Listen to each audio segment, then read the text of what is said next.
Hi, everyone.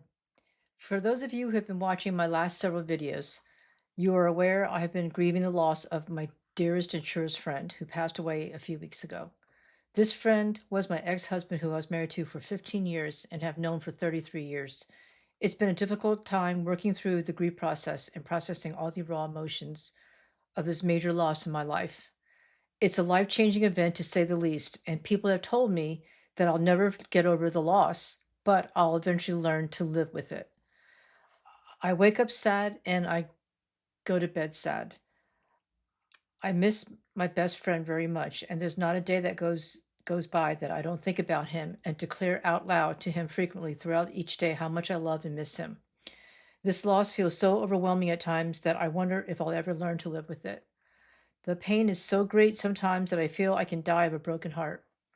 And as I'm struggling through the grieving process, I intellectually know in the back of my mind that for me to finally heal is to somehow find meaning in my loss. Recently, as I was crying and sharing with a few friends about my feelings of sadness, I was venting my frustrations of feeling life was meaningless. What's the point of living if living life means people we love come into our lives, but then only to someday leave our lives? Is loving others worth the sadness and emotional pain when they pass? Why can't we all live forever? And if love and loss are a fact of life, how do we reconcile our heart and mind to find healing? And you've heard me say good friends and true friends are hard to find. So when we lose our precious friends, we miss their physical presence and are left feeling abandoned and alone in the world. All these thoughts and questions are racing through my mind as I search for answers to make sense of the fact that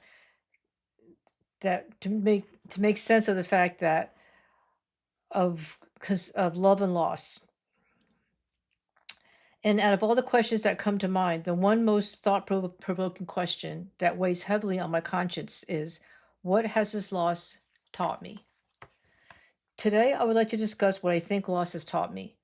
To help us simplify and understand this, we will use the spelling of the word loss. This acronym will be represented as love openly surrendering sadness. So loss, we can think of it as loss as love opening surrendering sadness. Okay? It's always better to err on the side of love than fear. It's not until we experience a loss of a loved one that we realize we never really loved authentically by loving openly. As the saying goes, love isn't love until you give it away, which basically means keeping the feelings of love in your heart hidden or avoiding expressing love to your loved ones. Loss taught me to love openly. So, what do I mean to love openly? It's being intentional and vocal in expressing our truest heartfelt appreciation and love to the ones closest to us. It's not taking them for granted and being aware that our love for them is the highest priority in our lives. I believe we are not truly awake and living in authentic life until we love openly. Love openly applies both to our loved ones who are still alive and those who have passed. Of equal significance, loss has also taught me that love openly goes hand in hand with surrendering sadness. You see, we can think of loss as a package deal that has two components: love openly and surrendering sadness. What does surrendering sadness mean? It's letting go of the physicality of our deceased loved ones and accepting the mortality of all human beings. None of us will live forever in our physical bodies, and all of us will eventually pass sooner or later. Surrendering can also be thought of as a radical acceptance versus resistance and control. Or perhaps we can think of surrendering sadness as releasing our sadness while embracing our loved ones tightly in never ending love deep within our hearts. Let me say it again. Or perhaps we can think of surrendering sadness as releasing our sadness while embracing our loved ones tightly in never ending love deep within our hearts. Having regrets and looking back in sadness not only keeps us trapped in a traumatized state of mind, stuck in the past, but also delays our healing and prevents us from moving forward in a healthy manner. Let me say it again. Having regrets and looking back in sadness not only keeps us trapped in a traumatized state of mind, stuck in the past, but also delays our healing and prevents us from moving forward in a healthy manner. Hindsight is always 2020, and we can either spend the rest of our life wishing or pretending life could have or should have happened differently according to our own perspective and our own terms. Or we can choose to face reality and surrendering sadness. And remember, grieving is a process, and the time frame for healing is different for everyone because every person in every situation is unique. The key is to recognize where you are in the process and be patient with yourself as you navigate through your own loss. During the past few weeks, I personally wrestled with the anguish and agony of loss of my truest friend, and I'm still struggling to yield to the fact of human mortality and surrendering sadness. I am hopeful that time will heal me enough to live with the loss. My friends who have already gone through the grieving process are all in agreement that death and loss of a loved one will provide us with a new profound understanding that our loved ones will always be with us in spirit. In summary, for those of you who are also grieving a significant loss of a loved one, I pray for your healing. Please also continue to keep me in your prayers as well. As part of my own healing, I talk to my best friend quite often throughout each day and tell him how much I love and miss him. Even though I can't see him physically, I know he's right there next to me, connecting in spirit and in love. It's okay to feel our feelings and cry when needed, to allow those moments of sadness. For it is in those moments that each tear shed is our way to release our sadness and connect with our hearts.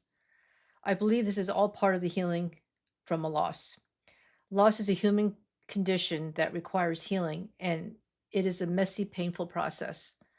It's a process that can't be rushed, but slowly worked through one day at a time. It may also help us to shift gears and try to imagine what our deceased one's perspective is on loss.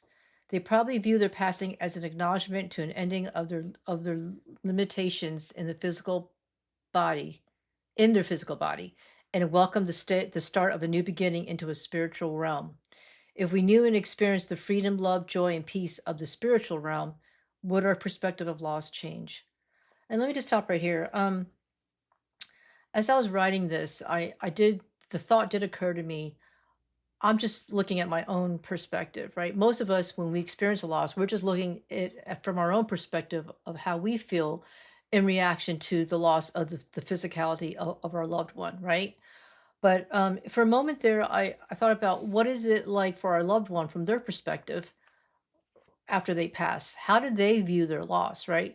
And while none of us really can know the answer for sure, but I would, from what I've been hearing on other videos and what other people have shared, it, obviously when they pass to the other side, they're no longer in pain anymore, right? They're no longer in suffering. They're not sick. They're not having any kind of physical health issues.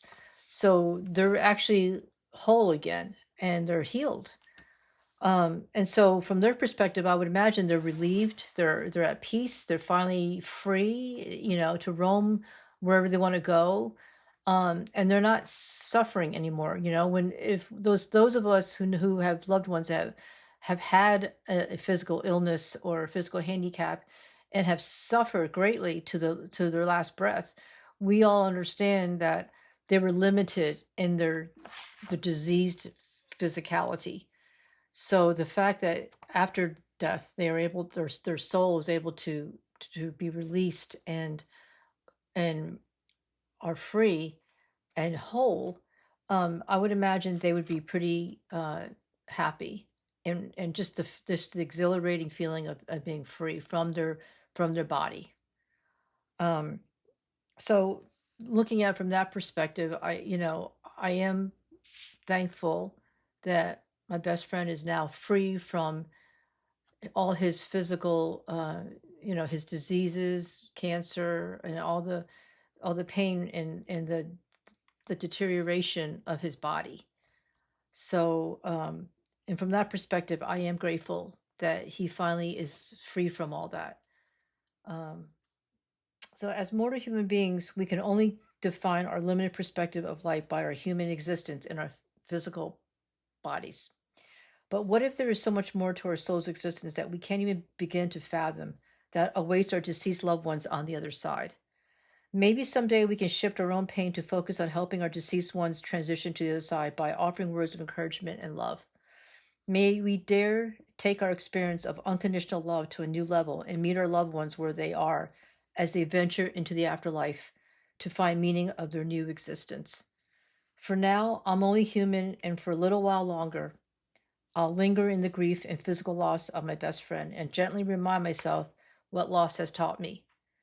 May our loss teach us daily to love openly by making our loved ones our highest priority and surrendering sadness by releasing our sadness and holding our loved ones closely deep within our hearts forever. Okay, so again, just like in my last couple of videos, this is another short video that I want to share with all of you. And this is going to be an ongoing process for me. I've never experienced a major loss in my life, and so as you all know, this is really has hit home for me. And I'll be honest, there's some days I don't have it all together. There's some days I am just crying my eyes out, talking to friends and just sharing my grief. So it has not been an easy process. It's been a month now. I said a few weeks, but that was when I had written that originally. But actually now it's been over a month since my best friend has passed. So it hasn't, has it gotten any easier? I don't think so. But as I listen to other videos and other people that know of the afterlife and have shared what it's like in the afterlife, it does bring me some hope and encouragement. And it does, um, at least temporarily, it does encourage me and um, lightens my load a little bit. But then again, it's not a day that goes by, as I shared, that I am just very, very upset and very, very, I'm missing my friend. So anyway, I hope you enjoyed this video, and I hope those of you who have loss in your life that you also may find meaning in your loss. But for me, I would say definitely through this loss, I definitely have learned to love more openly, to share my feelings of appreciation to others more openly than just keeping it inside my heart. And um, surrendering to sadness, that's a process. Surrendering to sadness is going to be a long process, and I'm not sure how long that's going to take. But I am not in any rush at this point. I'm just taking it one day at a time. So, all right, well, folks, if you can resonate with this video, please click like and click share. If you have any comments or if you have anything you want to add to encourage me and encourage others, please share that in my comments section below. And don't forget to subscribe to my channel so you can be posted on you can be updated for every video that my upcoming videos that I post. Okay, so until next time, thanks for watching, and I'll see you again soon. Bye.